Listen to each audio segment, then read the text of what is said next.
Well, I came to Australia 42 years ago, and I never expected to stay in Australia for such a long time. And I only had $20 in my pocket. So I really started my life in Australia with nothing at all. I've had all kinds of businesses. The first business I had was an opal mine up in Lightning Ridge, which was a total failure. I had a delicatessen. I was a contractor to the Mossman Rowing Club as a caterer. But the real success started when my wife Cheryl bought a bookcase from the local pine shop because he didn't have a delivery man. So I started doing his deliveries, and that was basically the start of Two Men and a Truck.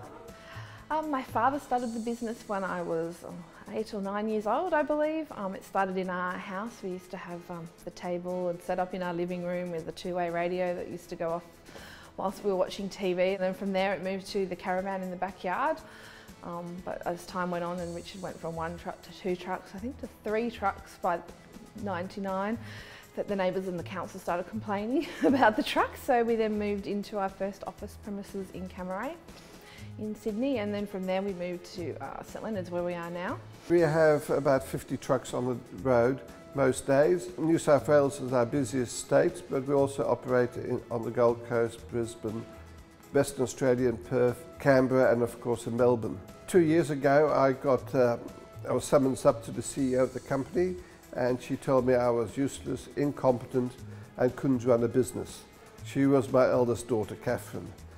We've gone through a lot of changes in the years. I guess when he started, he was just running on his feet, doing what needed to be done as it needed to be done without really having any structure in place. We didn't have strategies on how to build the business or plans and budgets, all that sort of thing.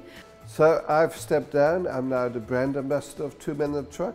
An absolutely fantastic job, a job I like doing. It's come now full circle. Now I employ a lot of people that have just arrived in Australia and looking for full-time or part-time work. It's quite fun. I get to know many places in Australia. For example, like Brisbane, Melbourne, I have many places that I've been around, so this is one of the best parts. And yeah, I get to meet a lot of people. So with Catherine, with Richard and with everyone actually, well, I know I can go out with them. I don't really feel like there's an employer and employee situation going on here. It's more like my cousin, my mom, Richard is like my father.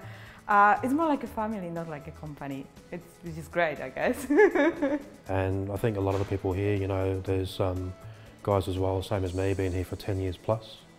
So it's kind of that family and friendship role that it's a really welcoming place. When you get a bit older, you get a bit wiser too. And it's also important for the business to sustain itself. In our business, of course, we use a lot of boxes, cartons.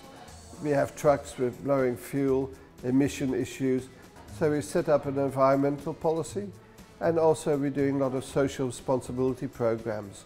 So we like to be able to use the resources that we have, which is the trucks and men, to be able to help in the community, so providing trucks to move their offices, perhaps moving people that can't afford to move, or helping out with charity fundraising by taking bikes out for the Pedal for Kids, flowers for Daffodil Day, that sort of thing. We've been upgrading all of our trucks. They're much more fuel efficient, so whilst they save us money on fuel costs, it's obviously better for the environment. We've also, you know, tried to recycle all our boxes by using them 2 and 3 times so that they don't have to be thrown out after one use.